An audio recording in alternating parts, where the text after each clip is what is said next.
Oi, bem-vindos à quinta aula de Java Básico, e nessa aula eu vou dar uma introdução a vocês sobre orientação a objetos, ok? Vale lembrar que não é o objetivo do nosso curso entrar no nível muito grande de detalhamento, também não vou entrar no formalismo muito grande para definir as coisas, eu vou definir de um jeito prático, do jeito que eu acho mais fácil de entender, tá? Se você está precisando aprender Java para fazer alguma prova, por exemplo, você tem que ler um livro que lá sim o cara que escreveu o livro vai estar usando todas as definições que são comumente aceitas. Mas se você quer simplesmente aprender a programar, então beleza, continue assistindo, tudo que eu vou falar aqui vai ser útil. Vou criar aqui uma nova classe, certo? Aliás, antes de criar uma nova classe, eu tenho que mostrar como é que Java é composto. Java, quando você cria um projeto aqui, ele é composto por um monte de classes, ok?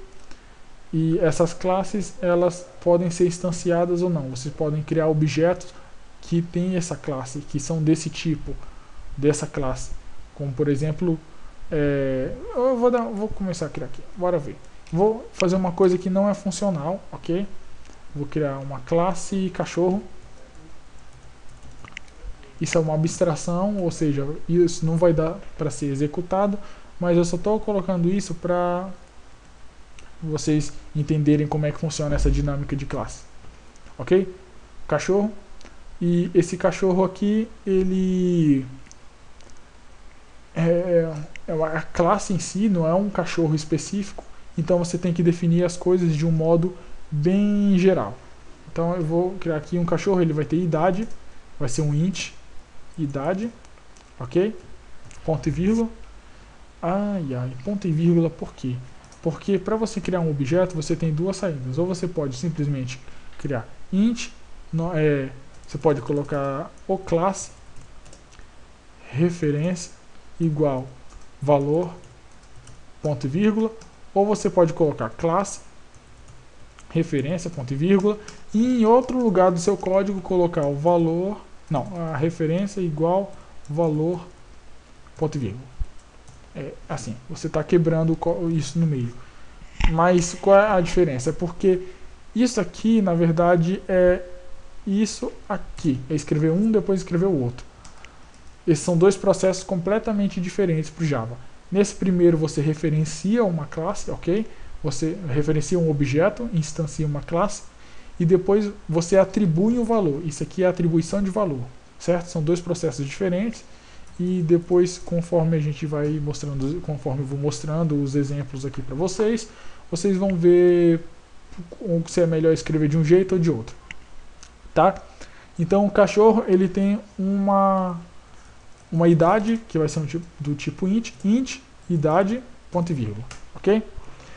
Um cachorro também vai ter, sei lá, nome, vai ser um string, nome, ponto e vírgula. Um cachorro, ele... sei lá o que um cachorro pode ter. Um cachorro pode ter, sei lá, int número de brinquedos. Pronto, alguns cachorros têm brinquedos. E assim por diante, ok? Isso aqui são as variáveis. Uma classe, ela tem variáveis, certo? Além das variáveis, uma classe, ela pode ter funções. O que são funções? Bom, tem dois tipos de funções que eu vou abordar com vocês. Deixa eu fazer aqui um diagrama para vocês não se perderem enquanto eu explico. Ok? Primeiro, classe. Classe. Uma classe, ela tem as variáveis, que são aqueles objetozinhos que a gente cria com qual a classe vai trabalhar. Uma classe, ela tem funções.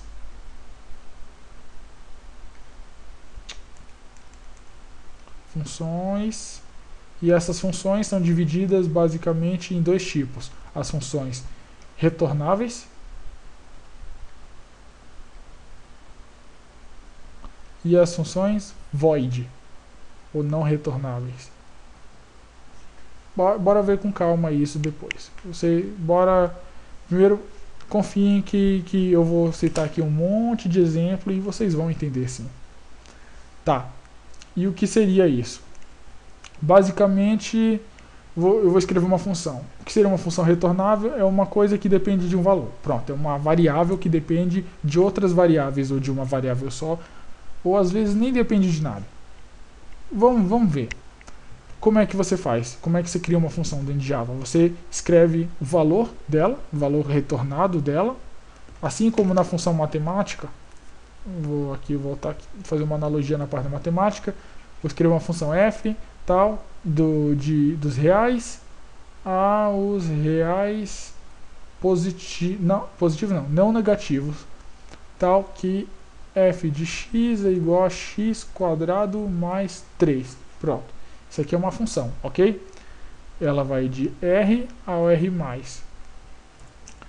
Como é que seria o equivalente disso? Eu tenho o valor que retorna dela, que é o R+, F, ok? Abre parênteses, F de X, fecha parênteses, só que você tem que botar qual é a classe do X aqui antes. Essa classe seria o R, ok? Que são os números reais. E aqui dentro você especifica o return, aí x ao quadrado mais, eu acho que foi 5, cadê? Peraí. Mais 3, ok? Ponto e vírgula. É mais ou menos assim que funciona, tá? Aqui não é executável, porque, enfim, isso aqui é só uma demonstraçãozinha teórica. Fiquem prestando atenção. Essa aula ela vai ser uma aula não muito prática. Eu acho que provavelmente eu não vou chegar a digitar nada que possa ser executado depois. Mas prestem atenção, por favor. Isso é importante. Eu juro.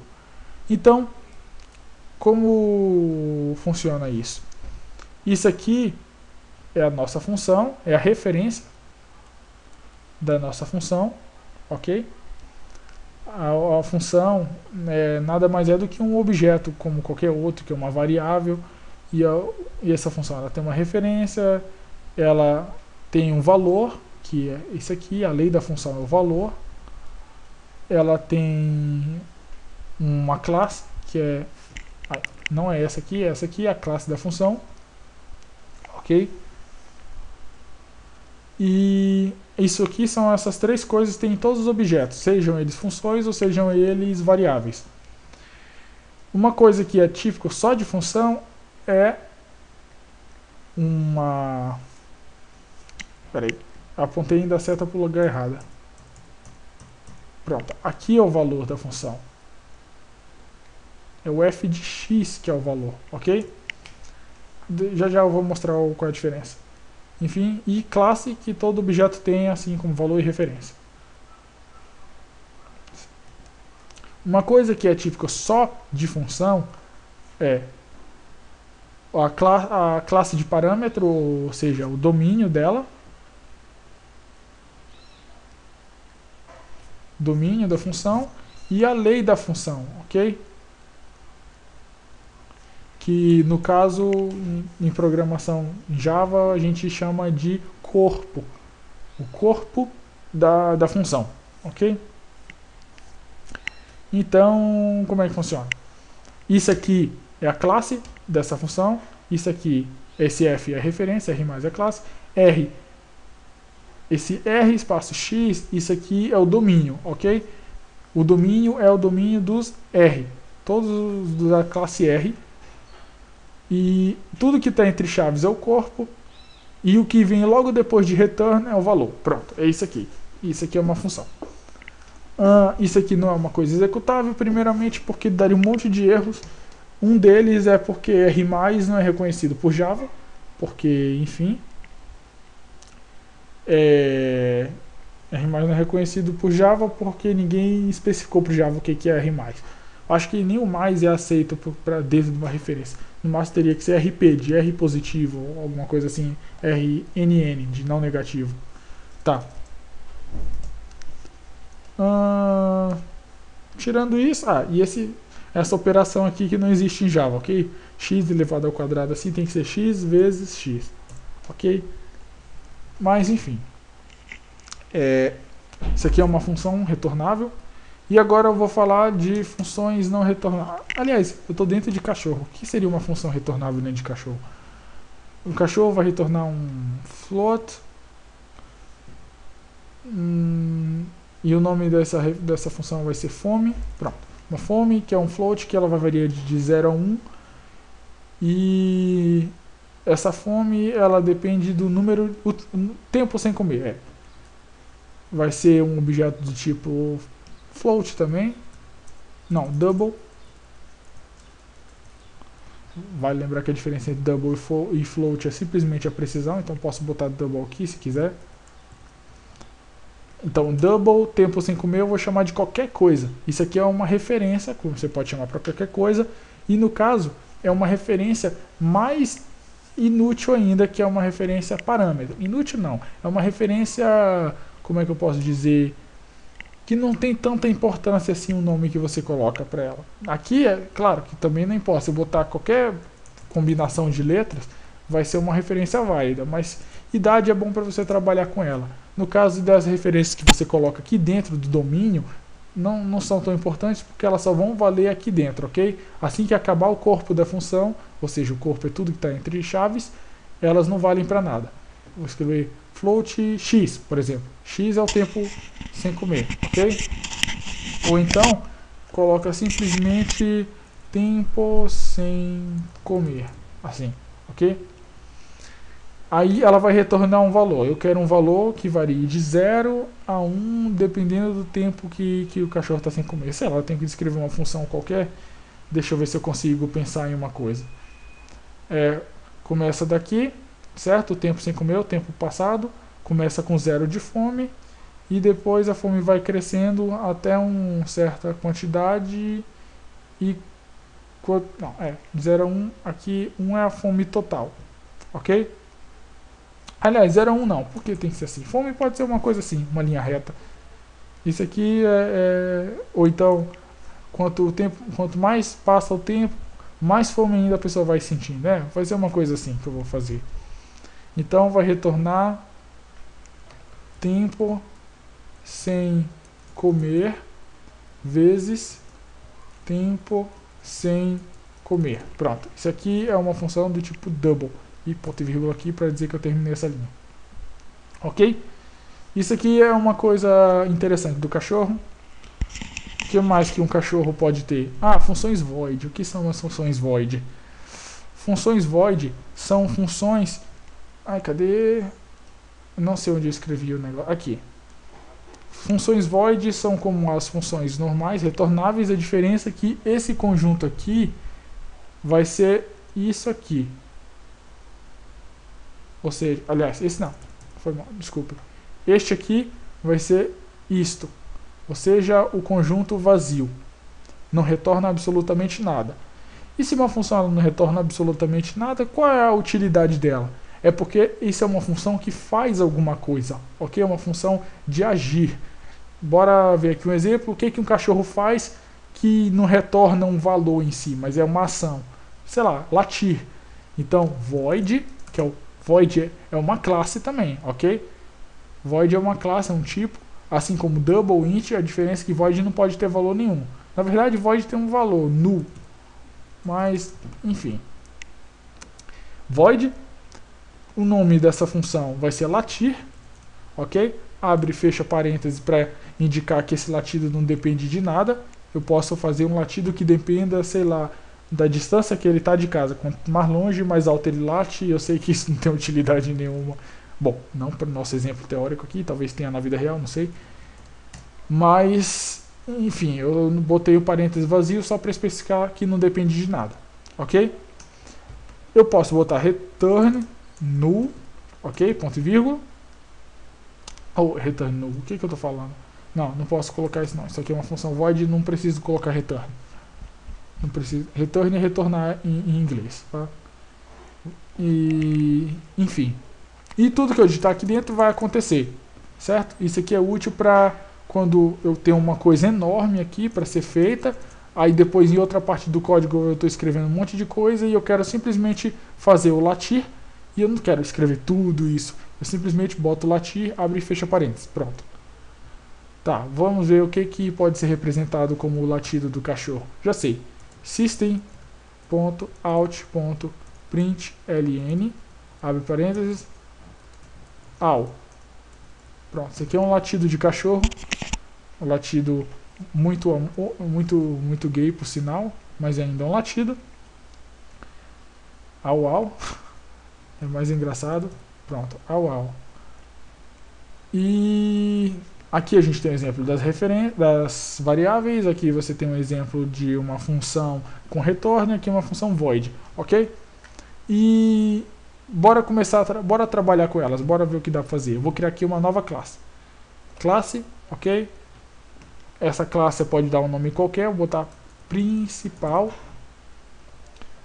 E aí, como é que Java faz para saber por onde vai começar o programa? Porque até aqui eu criei um monte de classes e nada disso é executável, como eu acabei de falar.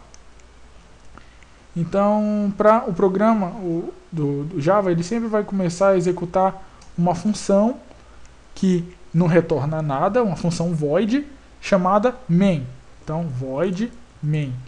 E os parâmetros dela é essa classe string, só que não é string, é string abre e fecha colchetes. Isso aqui, o que é string abre e fecha colchetes? Isso aqui é um vetor.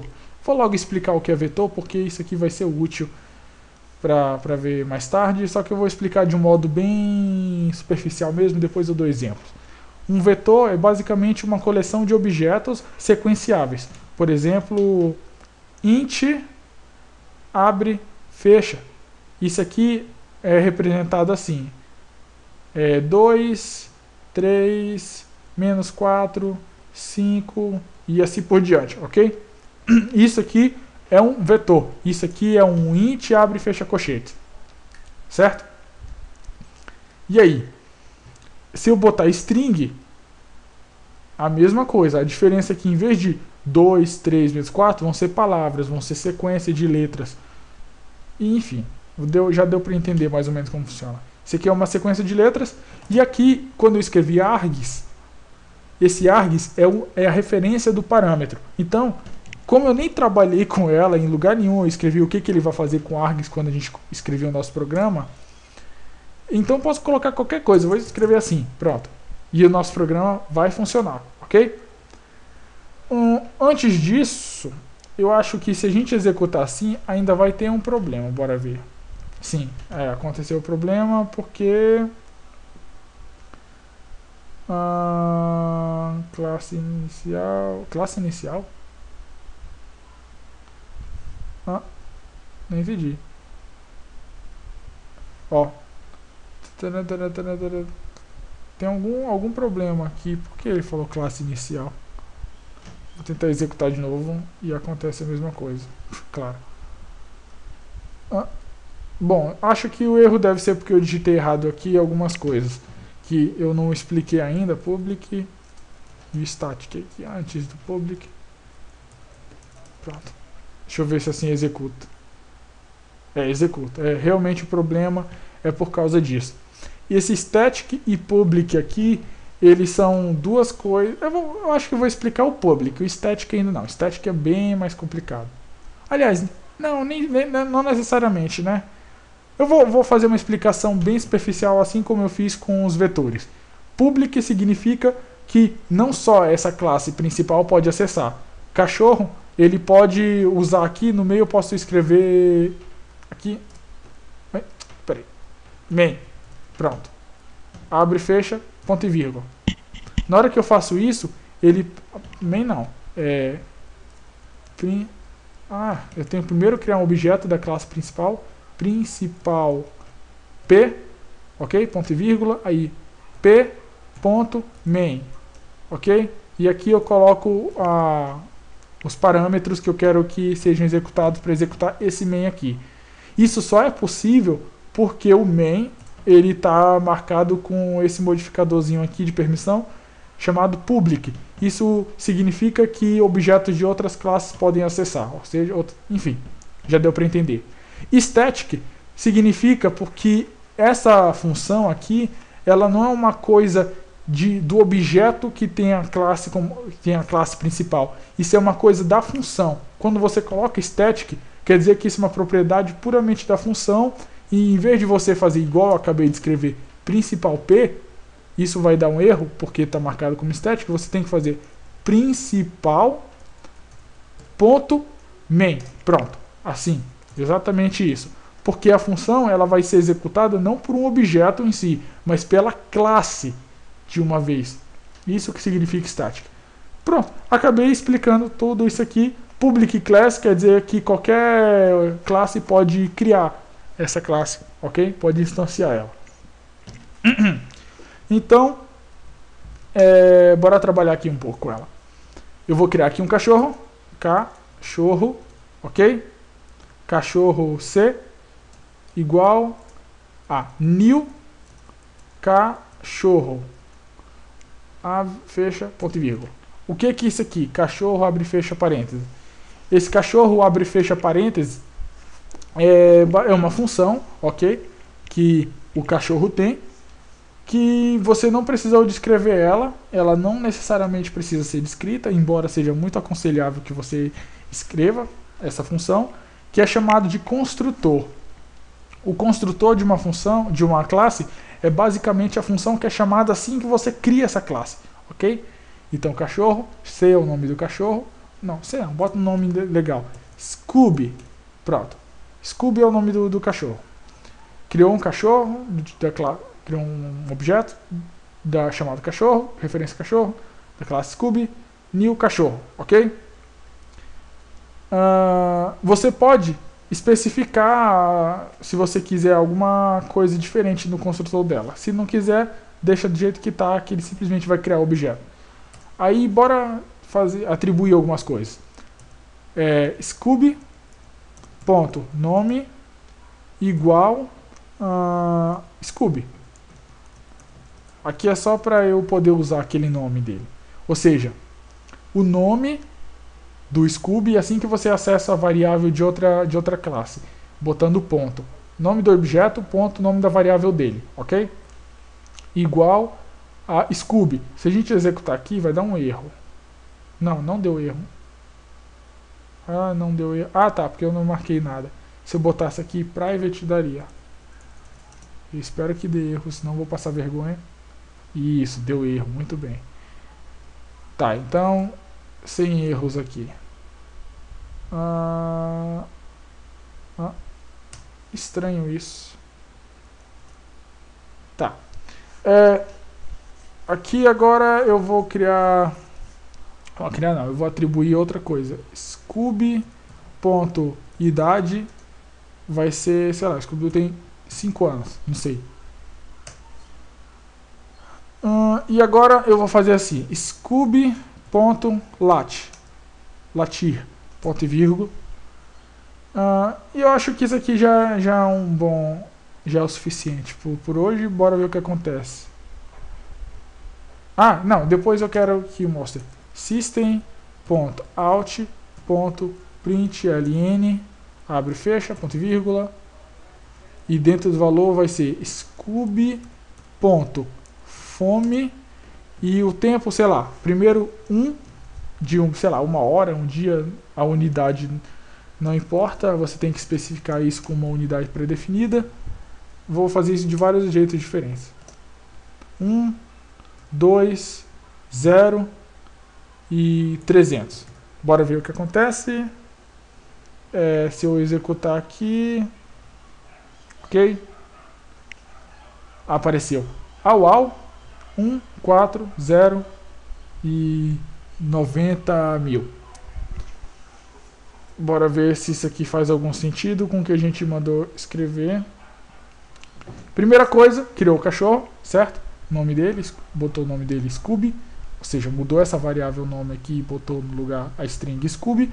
No lugar dessa variável, desse int idade, botou 5. Perfeito. Nem fiz nada com o número de brinquedos. Apaga isso aqui. Não é importante. Aí depois eu mandei o Scooby do latir. O que aconteceu? Ele latiu.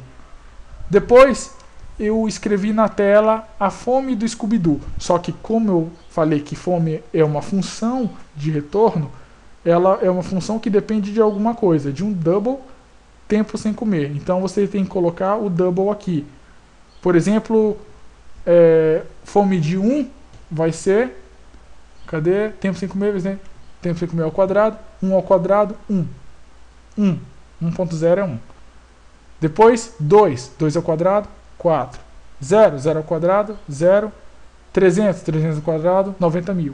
E assim já dá para ter uma ideia mais ou menos de como separa as classes, como você usa funções, como funciona o sistema de permissão. Essa foi a aula mais informativa de todas. Ela deve ter ficado enorme. Depois eu vou contar o tempo que demorou.